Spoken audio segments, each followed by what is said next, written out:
Well, hello, everybody. Thank you very much for joining me here today. This is Paul Taubman with 9.connects, and you are in the right place if you are here for our webinar on the mechanics of integrated and database libraries. Yes, there may have been a few other titles that we threw out there when we were posting this there. So if you were interested in seeing the wizard for the database library, we're certainly going to go through that here today as well. So I'm going to get started here. And so a couple of housekeeping notes for you. First and foremost, feel free to use the panel to ask questions. And I will definitely look at those today. We're going to have plenty of time here. I want to say plenty of time, but we'll have time at the end. I'm not going to run all the way to the end of the hour. I think this is going to run about 40 to 50 minutes, and I'll have time for questions. So definitely, write those questions up. I'm pretty sure there'll be some things, nuances, and questions that you'll have that would be good for me to answer today. So with that being said, I'd like to get to my objectives. And no, that's not it. Oh, yes. Let's, I'm sorry. Let me go over here for a moment. I'm going to jump back out here. Let's go to a polling question. Why don't we open that polling question right now? And then I'll go into my objectives. All right. So the first question that we have over here, I'm going to start talking about integrated libraries, and I'll talk a little bit more about my objectives there in a moment.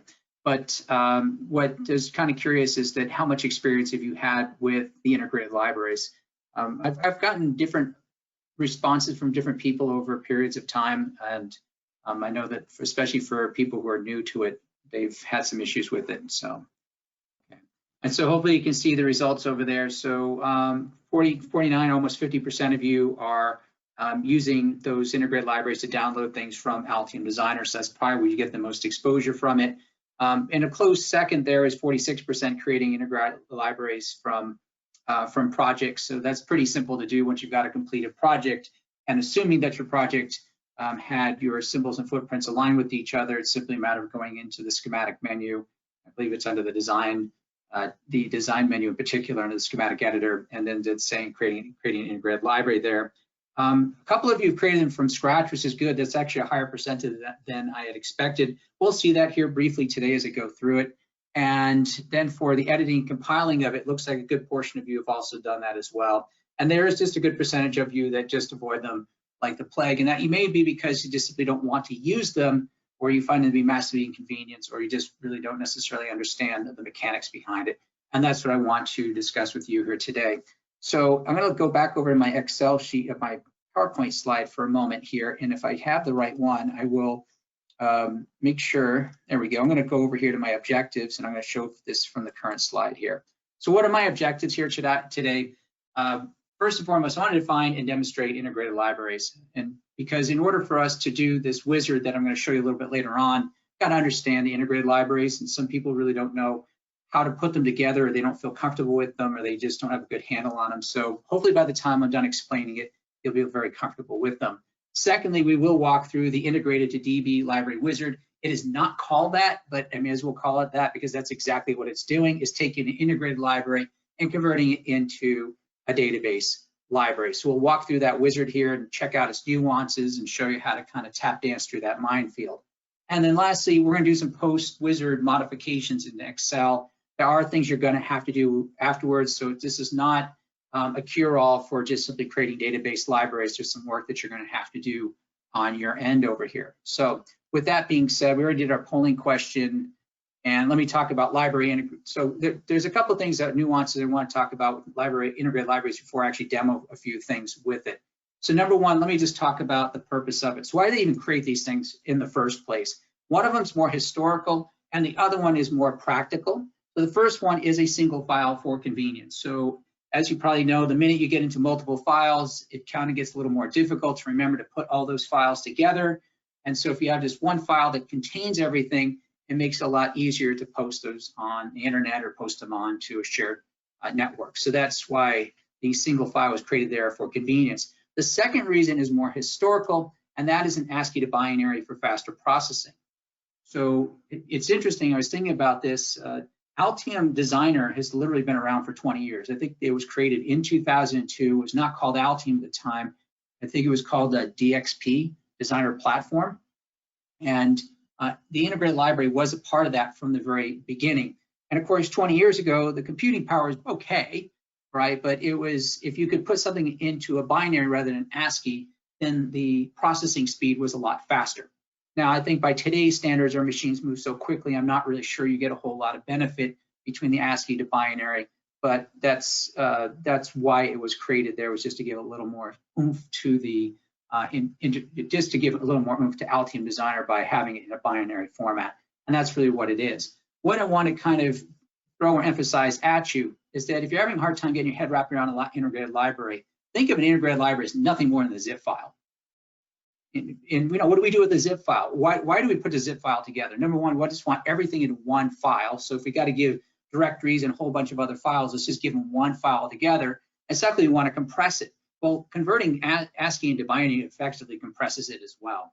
So it's not the greatest compression, but it's certainly a compression. And so that's really the way you can look at it in the integrated library. It's really a zip file for a library.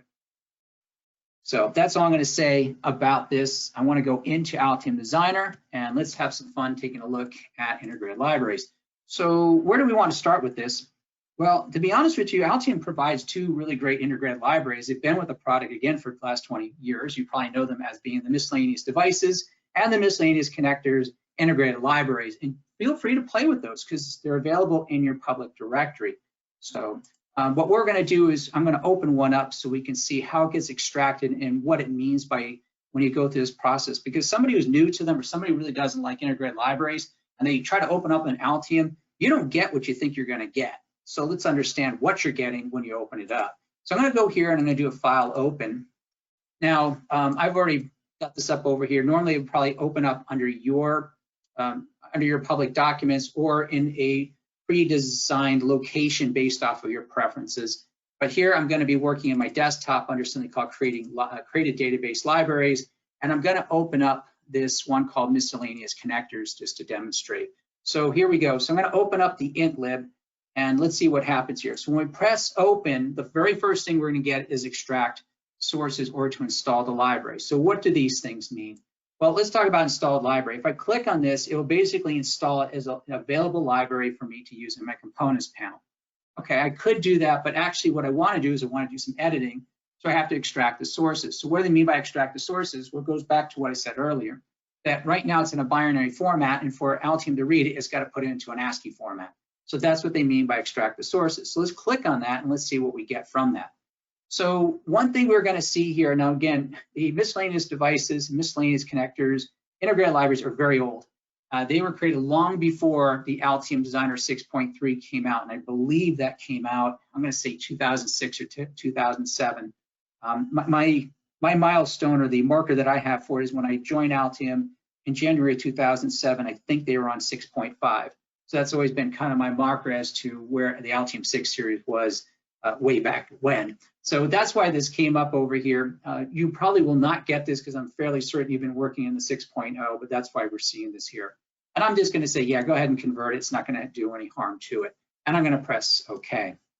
So after a little bit of the progress bar down here, we look in the projects panel, what do we see? We don't see an intlib.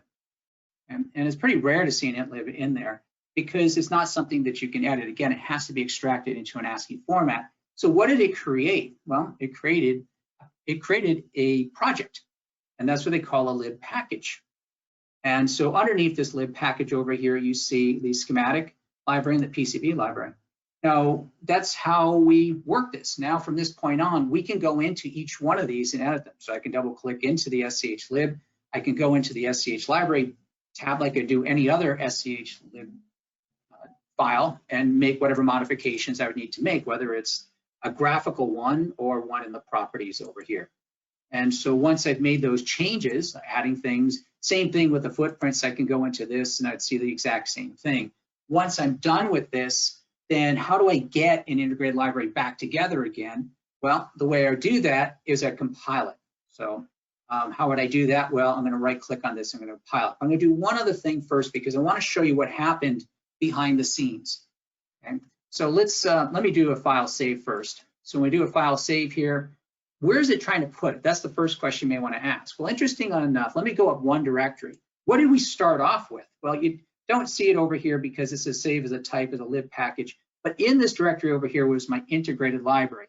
When I told it to extract the sources, it took the name miscellaneous connectors. It created a directory. In fact, you can see the timestamp for it right here.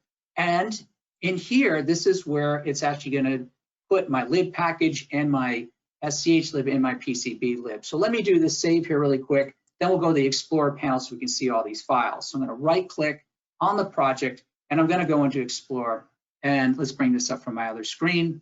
And you can see now there are the libraries, the symbol library, the footprint library, and the actual project file itself. Okay. And so notice here, even though I save things, and these timestamps are pretty recent here, I don't have an int lib here. So how do I get that? Well, that is going to be through compiling. So I'm going to move this down here for a moment, and we're going to go right click on this project, the lib package PKG, and I'm going to click on the very top thing that says compile, and of course the name of it, and we'll do so.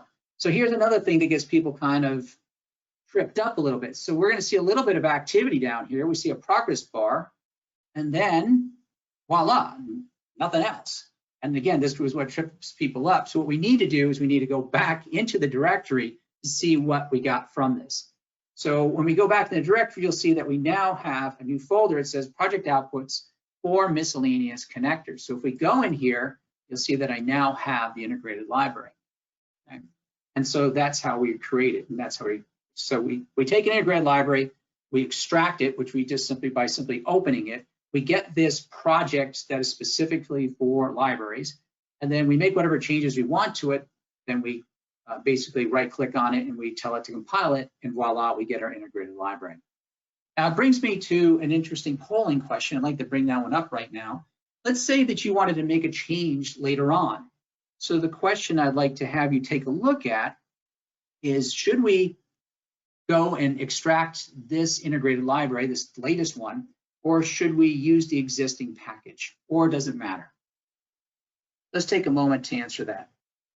Okay, so 47% of you said that you think that the best way to do this is to edit the latest int lib file. 44% said to do the existing one, and 9% of you said it really doesn't matter. So really the best optimal solution is B, editing the existing lib package. Now, why is that? So yes, by the way, you could simply take this lib package over here and we could extract it out. As a matter of fact, let me go through the motions here. I'll copy this. So I'm going to do a Control-C to copy this out. And I can go over here and do a file open. And once we've got that here, I'm going to paste this line in. Notice one thing about this line over here, it's getting very toothy in terms of the number of ASCII characters, okay? So when we do this over here, we're now in the int lib. I'm going to tell it to open it. Well, what's it going to do? It's going to ask to extract the sources again. So what am I going to get over here? I'm going to get a brand new lib package. Okay. So if I go over here and I'll save this. Let's do a save. So again, you're going to see that this is actually a pretty long list here, and I'll save it here. And what's happening now is we're actually creating these subdirectories under these other subdirectories. Now, if you don't know where the original lib package is located, then fine, take the integrated library, put it in some directory, and then extract out the sources. But if you know where it's at, you want to work with it because it's already set up and it's the exact same thing. Otherwise, what people are going to do, and this is the danger of it, let me go back into my Explorer panel and bring this up, is you're going to start getting all these recursive directories below and you're going to get yourself confused. So here is the very top level, the first time we extracted it. If I go into here, this is the second time it got extracted. Right, and if I was to compile this, it would create yet another directory over here where the int lib would exist. So let's go through the motions to see that very quickly. If I go here and I do a compile, so again, it's going to show me the wheels and gear here, but it's not going to give me any result. But if I bring this back up here onto the screen, you can see this just got added on. So I have this huge, huge path. And what I have found in Altium and in the Microsoft operating system is that when you start getting over 256 characters over here, both the operating system and or Altium Designer gets a little wonky because there's a lot of characters here, because especially in the past, if you use something like Windows 7, it would have a big problem with this. But when you start getting beyond 256 characters for both the directory path and the name of the file, you're playing with a little bit of fire with that. So just be careful with this idea of allowing something to be built as a subdirectory underneath a subdirectory underneath a subdirectory. So just food for thought on that. One of the things I guess I'd like to bring up before I kind of move on from this thought of integrated libraries is how would you create one if you wanted to create one from scratch? Well, it's actually pretty simple. The way you do that is you do File, New, and then you go into Library and you do an integrated library. And so what do you think will happen? Well, it's not going to come up with a .intlib. It's going to come up with a new lib package here. And so here you would add in your documents, which would be your schematic libraries and your PCB libraries. If I didn't mention before, I'll mention it now. You don't have to have just one schematic library and just one PCB library. You can have multiples, and they don't have to be equal. So it's not like you have to have 3 schematic libraries and 3 PCB libraries. You could have literally 10 schematic libraries and 1 PCB library. In the end, when it compiles it, it just wants to make sure that everything is copacetic, meaning that whatever you got for symbols has matching footprints, and that everything's kind of related or linked together. So when you do this, there are some checkers that will be done. Now, obviously, the miscellaneous connector doesn't have any issues with it because it's one that was already in existence. But if you brought one in and you're working on it and you compiled it, you might get some error messages. You should take a look at what they are. So those messages would come up over here, and they would show you what the issue or it came upon when it was trying to compile it. So just be aware of that. Okay, I think that's all I'm going to talk about here on the integrated libraries. If there's more questions, feel free to bring them up, and I'll be more than happy to answer them. But hopefully I gave you an idea of what they are and how they look like and how you can just open them and basically recompile them. Okay. So what I'd like to do now is I want to talk about the database library. I just want to make sure I don't have a polling question over here that is pending. So let me just give me a moment here to make sure. Yeah, and actually I'd like to bring up this next polling question. So we are going to talk about database libraries, and so from my knowledge, because I'm going to go through some things and I want to make sure I cover certain nuances if I miss it. Have you ever created one, either for migration purposes, for friends, or because you actually are maintaining one or needed it for some purpose? Okay, so it's in. So almost 2/3 of you have not created one before, and some of you have, and probably the way that you created, for those who did create it, I'm kind of wondering if whether or not you use the wizard or not, or if you even knew about the wizard. So I think hopefully there's something for all of us to learn with that. So let's go back into the project. And what I'm going to do is I'm going to kind of clear the boards here. So I'm going to close these projects out because I really don't need them at this point. And we will look at a database library. So let's go over here and close this particular project too. Now I'm going to make this one note. Let's call it a note here. I've been doing this for a long time, and because I've done it for a long time, my computer's already been set up with the proper ODBC driver. And if you haven't really done this before, one of the first things you're going to have to make sure of is that you have the proper driver for this. And so if you go into File, New, and we create we're going to create library here, database library, and you start getting into this area over here in the main part of this editor, and you try to click on connect, it may get grumpy at you if you do not have the proper ODBC driver. So what do we mean by that? Well, just like printer drivers, there are database drivers as well. And by the fact that you might have Excel or that you have Microsoft Access on your machine, you might already have those drivers installed, because most people usually have Excel and Access on their machine. So you might have it on there. If you're using Altium Designer 18 or later, then you have to have the 64-bit driver. And as a matter of fact, if you somehow get that error message, in that message, they'll give you a link to Microsoft to download that ODBC driver. Okay, so there's some instruction on that Altium does a pretty good job with. And once you've got that on here, then you should have some clear sailing. But I wanted to throw that out to you because I've put on my driver a long time ago, so I always forget that it's not an issue to me, but somebody who's new to this might stumble upon that issue with the driver. So with that being said, let's just take a look at the database library, assuming you've got the driver all set up. Okay, so this is what it looks like over here. And just as a quick reminder, when we're creating a database library in Altium Designer, we're not actually creating the database itself, though this wizard will create one, but Altium's not the keeper of it. It is creating a link file to it. So the way Altium works is that Altium has this database, this dblib, and this dblib gets instructions as to where to look and to extract out information.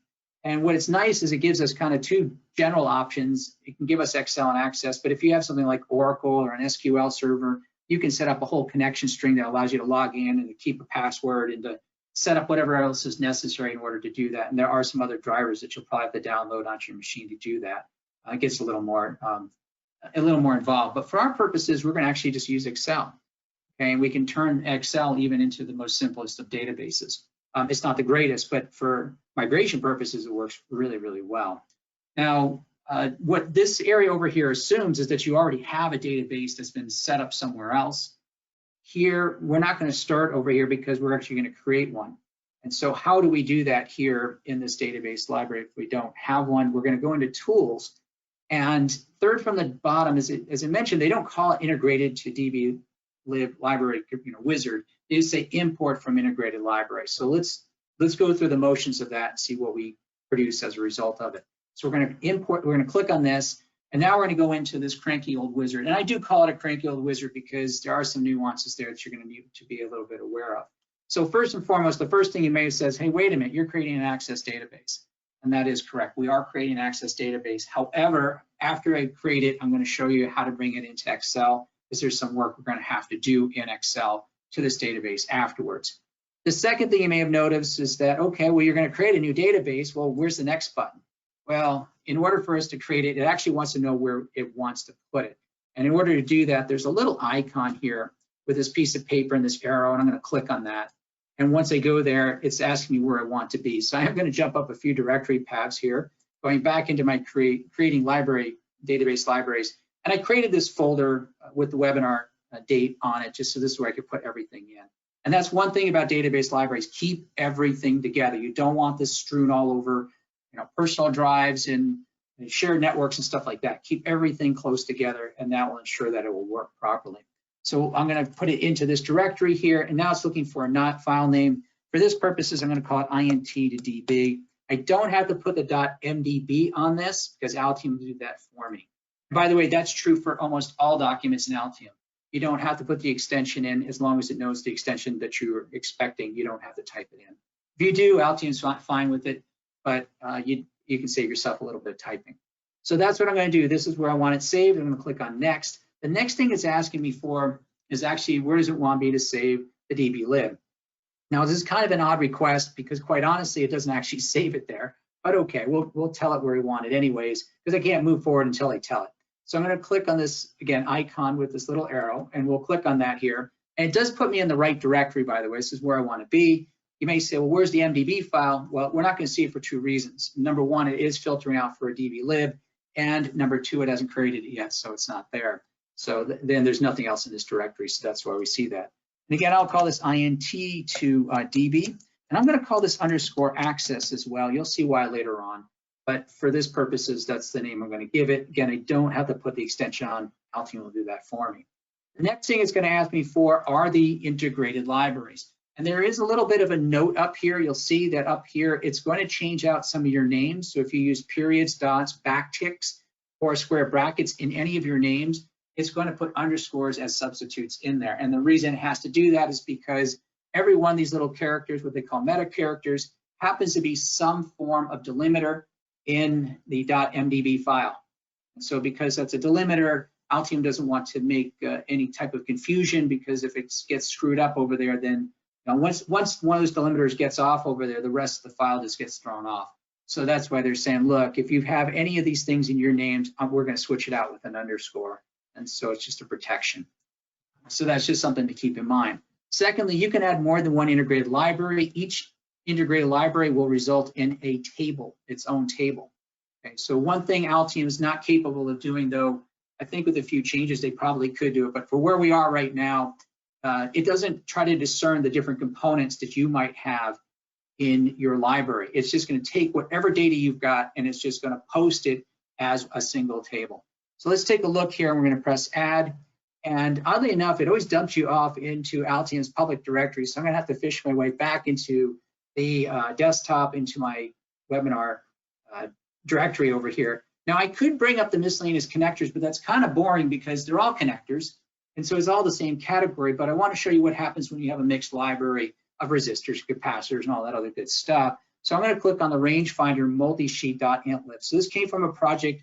If you've seen some of our other webinars, we've actually demonstrated the rangefinder before. It's got about 25 components in it, and that's what library I'm going to use to demonstrate this. So let's press open here.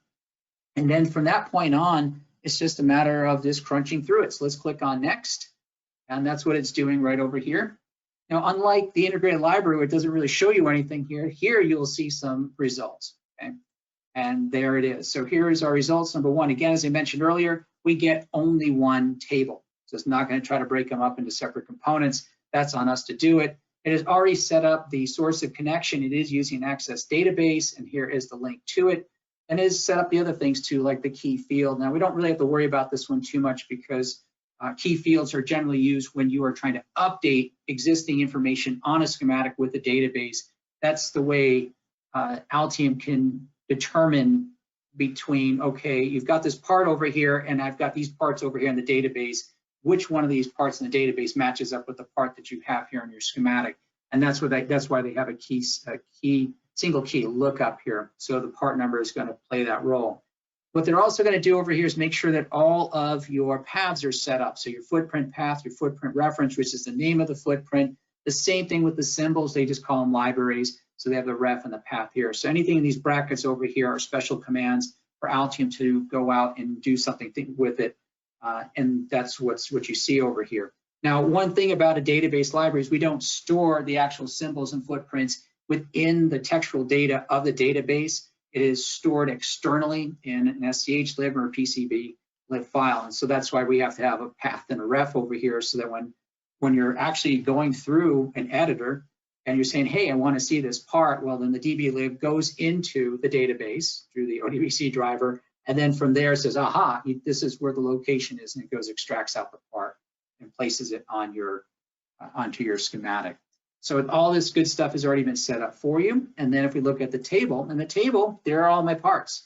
And here's something you got to keep in mind as well. And this is why you may want to do a little bit of cleanup before you start doing this. Every parameter is going to be represented. Nothing gets left off. So here's an example of it's a capacitor, right? Because we could tell by the value. But you can see that there's a tolerance here and a rated voltage and a dielectric. None of the other ones have this. But the fact of the matter is, because this one part has these parameters, these are going to be added in there. So nothing is left off. Right? And that's why you have so many columns over here. There it is. It's all there.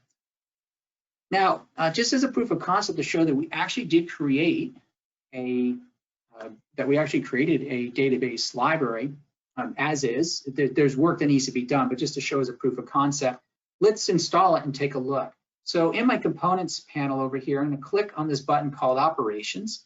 And under Operations, I'm going to File-Based Library Preferences.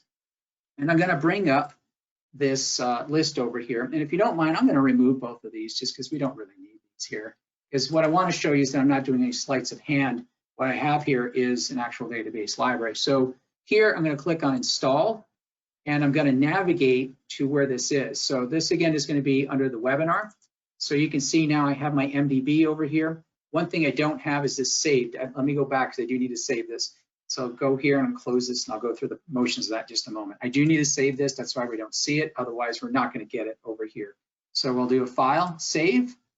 And again, it's kind of weird because didn't the wizard ask us for this, but yet it's asking us to save it or tell us where to save it. But we'll save it in this directory and that's fine. And there it is. So let's go back up again in the components panel under operations. I'm going to click on file-based library preferences. And then we're going to go into install. And from here, it did leave me in my last directory where I'm at. This is the directory that we've been working in. You can see the MDB file. There is a lock mechanism that they put in here too. So Altium wants to make sure no one tampers with it externally because MDB files can be used by multiple applications at the same time. So they kind of lock it. And then there also is the DB-lib that we see here as well. And by the way, what about our libraries? Well, those got extracted out. There they are. And so there's everything we need. But all I need to do is just click on my DB-lib and I can install it. Now, if you don't see the DB-lib, that's probably because you haven't installed before or you installed something else. So make sure at the very bottom right corner it says all files. If you've never done it before, it's going to default to integrated libraries and you'll be like, well, where is it? So make sure that you just do it to all files and so you can see everything. but only thing we need to install is the dblib, and the dblib will be able to access the rest of this information here. Let's press open. It's now been installed, and let's press close. Now over here, it looks like there was some activity, but all it did was just refresh it. When you see this thing that says all over here, this is just basically pointing off to to another directory on the cloud. So let's go over here and let's go into our database library. You can see that it's listed, okay? And then over here we can see all of the parts that we have. And there it is. So it's not reading from the integrated library. It's actually reading from the dblib, which is going into that MDB file that we created. And the MDB file, in turn, Altium is able to pull out the symbol information and the footprint information. Some of these don't have footprints. I don't know why the fiducial doesn't, but these certainly do have it. There's some that were parts we had to add onto the board that were not soldered on, so there's no mechanical representation of it. But there it is. Okay. And so there, just to give you a proof that we did create a database library.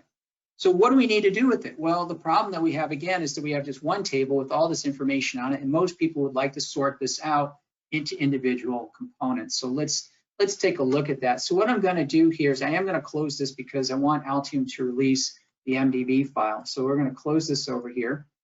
Okay. I don't think there's anything on that screen there. It's fine. So let's bring up our Excel. Now, what you're going to want to do is you're going to do an open. But when you're opening it, we're going to browse over to that directory where we got over here to the desktop, and we're going to go into creating database libraries, and here under the webinar. So you're going to say, well, wait a minute, how are we going to get that MDB file into Excel? Notice at the bottom right corner, it's filtering out for Excel files. We can click on that. We can do one of two things. We can either tell it to look for the Microsoft files, or you just do all files, the Microsoft Access files. And then we can see all our files here. So we're going to click on the int2db. So we'll click on that here and we'll press open. Okay. The first thing that it's going to come up with is, you may have noticed that we've been using the MDB, which is the older format prior to Microsoft 2007 Office. Okay, so it's forewarning you that there could be some potential security concerns, but look, you're the one who created it and you're the one who created an Altium. It's going to be safe. So you can go ahead and say enable. Okay. Now, if you did leave Altium open, it's not going to be a problem, but you're probably going to get another dialog that's going to come up saying that you want some access to that file. And so you'll just press OK there, and you'll eventually get to what you see over here. So this one's just saying, how do you want to import this MDB data? We're going to bring it in through a table.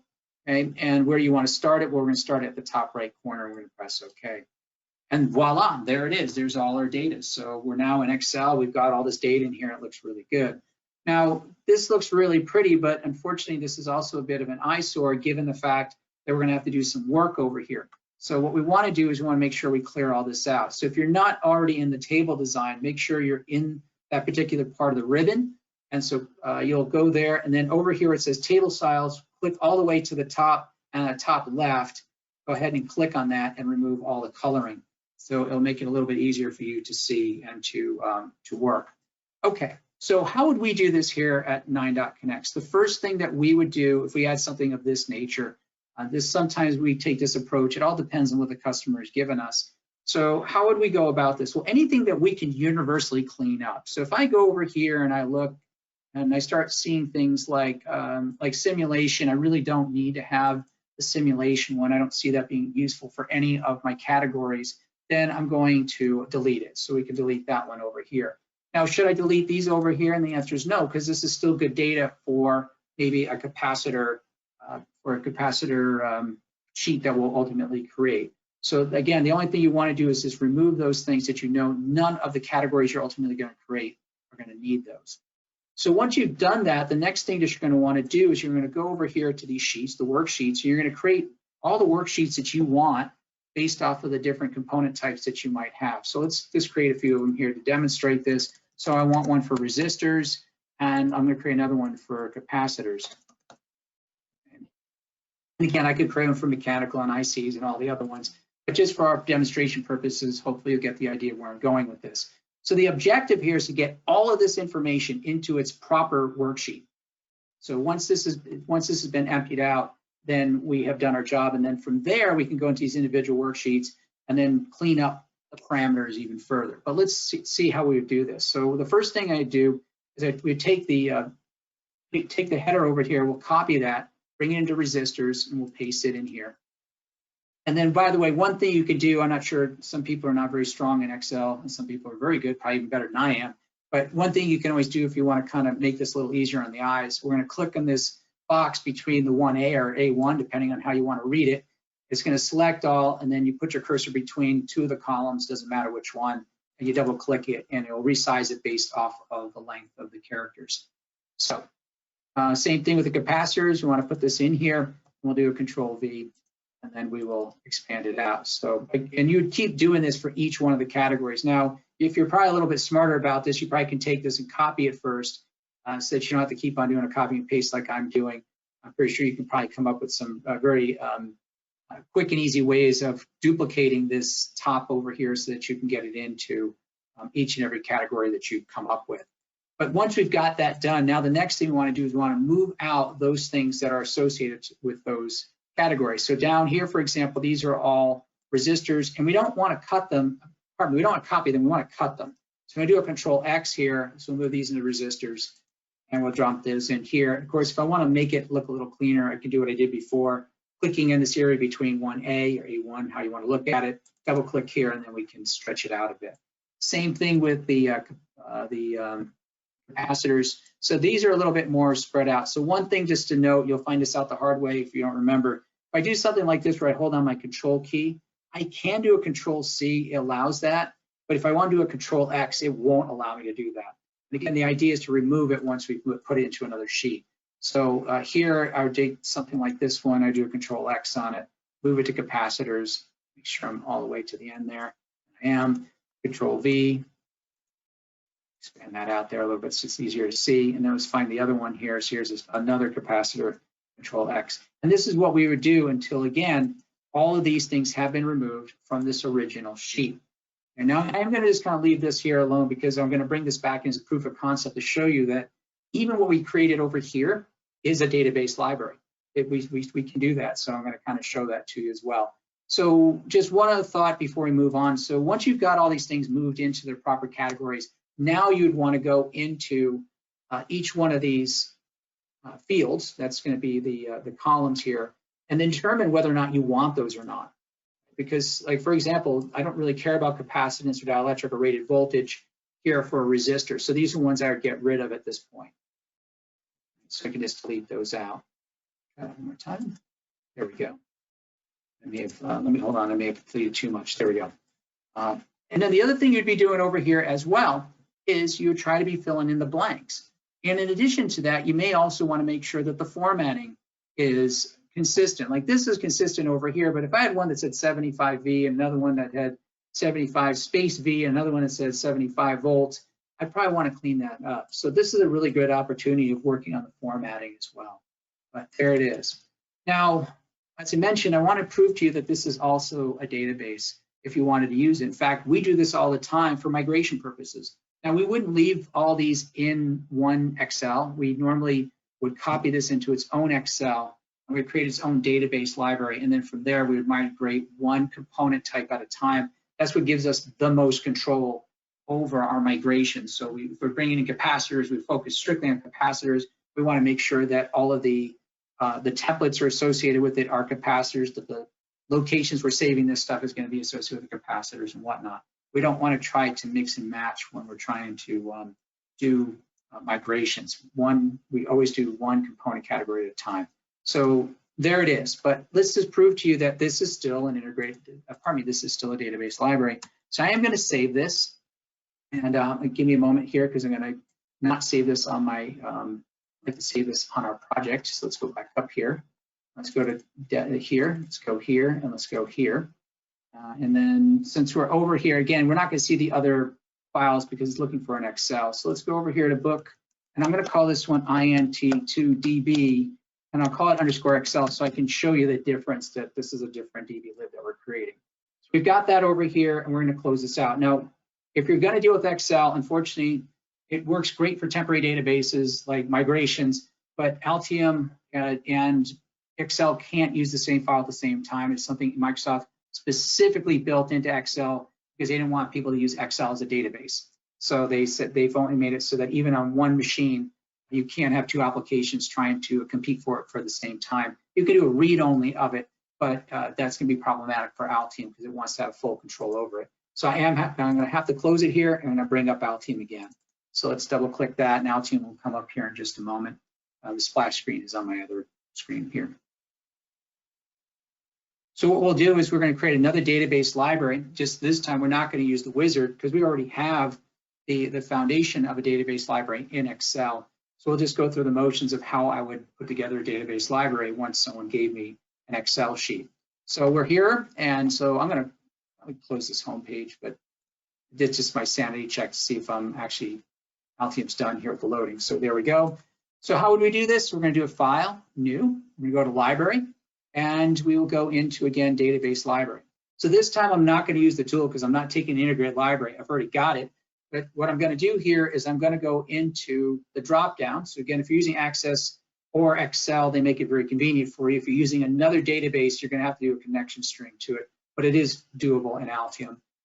Again, keep in mind that I'm using the latest, greatest version of Altium, of Excel, and it's the 2007 format. So that's the one I'm going to use, and I'm going to click on Browse.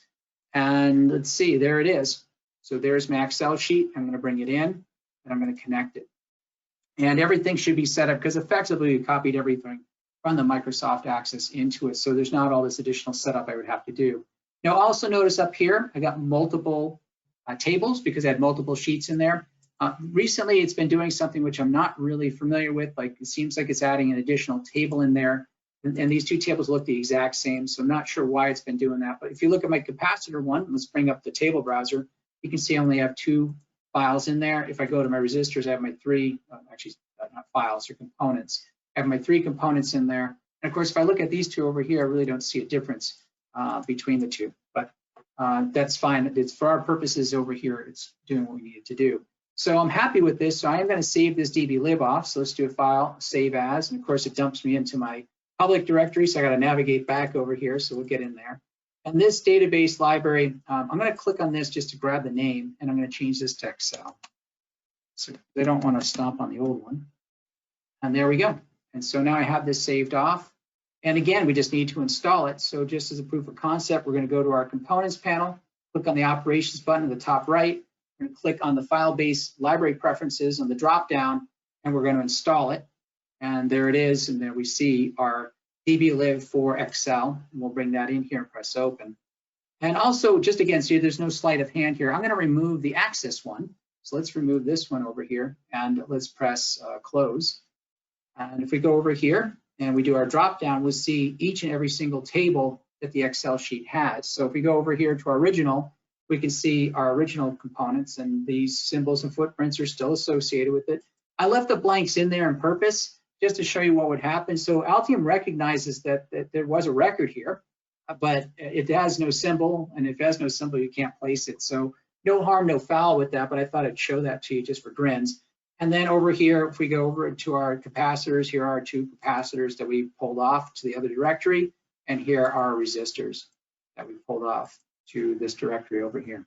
So hopefully this gives you an idea, an overview of the database libraries. I know that they can be, especially if you're doing from scratch, they can be a lot of work, but there are some tools in here that can hopefully help you to pull them together a little bit easier. That's one thing I do like about that wizard, because in the end, the field mappings here, I screw them up all the time when I do them manually. This one makes certain that they're going to be done correctly, and that's a really good thing. And by the way, there are some other videos out there just to let you guys know. We've done some in the past on database libraries, so if you're interested in looking at those, please do take a look at them, and we go into the kind of the more raw details of what makes up the database library. We're just using wizards for this one just to kind of pull them together as a matter of convenience.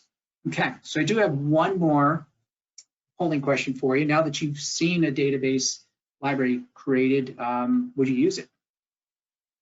So literally 38% of you said yes for library migration, 38% of you said yes for a possible library, which is good. I'm glad to see that. And by the way, let me mention to those people that 38% said you might use this for a library.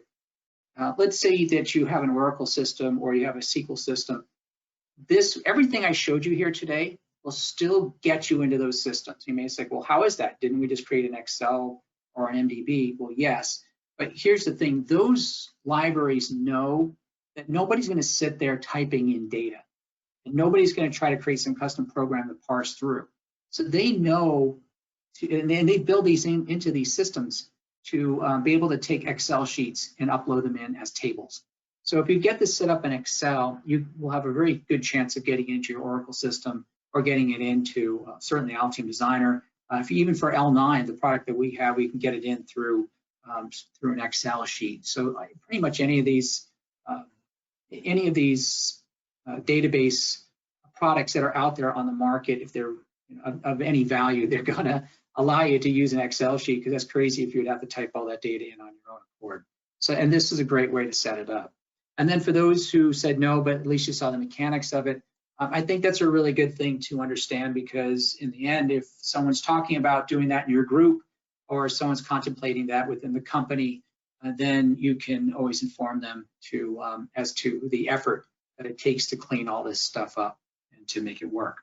So with that, I'd just like to talk a few minutes about 9.connects, and I'll take a look at some of your questions thereafter here. So I'm going to jump over here to this. And so, well, why are you here? Well, you want to probably know more about integrated libraries, or you want to know about a database library and how it's being assembled, or just a better understanding of the overall effort in general, right? Just getting a feel for how this data can be manipulated one way to another, into another. So here at 9.connects, we have a lot of experience in this library area, right? We've assisted numerous clients over the years, from really large tech to small businesses and everything in between. Companies that you've heard of that are on the stock market, to the smallest businesses that you probably never heard of, but they're doing some really great things as well. So from the largest to the smallest, we're out there to help them. And, you know, that's kind of the thing about these libraries, is that a lot of times when you set them up, hopefully it's the only time you'll ever do it. But again, if you set it up, you got to do it right the first time. We've done it a lot of times, and that's kind of the advantage that we have. So we know the pitfalls and we know the limitations. In fact, we were having a conversation with a customer yesterday, and we were talking about some of the things that they wanted to do. And it was just asking questions about, like, well, if we do this now in this format, how are we going to do this later on when we need to move to this, to add this additional feature onto it? There was some parametric information. And so we were able to talk through that to make sure we had a path. We weren't painting ourselves into a certain corner. We have the tools. So there are various proprietary scripts and codes that we have. Now, we thought about a push button solution when we first started, and we realized there cannot be a push button solution, because there's just so many ways people are providing their solutions to us. So everything's unique. So to us, it's just really become an extensive toolkit. And I swear, every time we get another customer, there's something else that we have to code, or something else that we have to do that no other customer has asked us to do. Just every company is unique. So it's really more of a service that we have to provide. As much as we'd kind of like to shrink wrap it, we just can't. It's just really a service, simply because no two companies operate the same or got themselves into the way they're set up. It's their workflow, or it's the company purchasing system, or it's their part numbering schemes. You name it, there's something there that's different in every single company.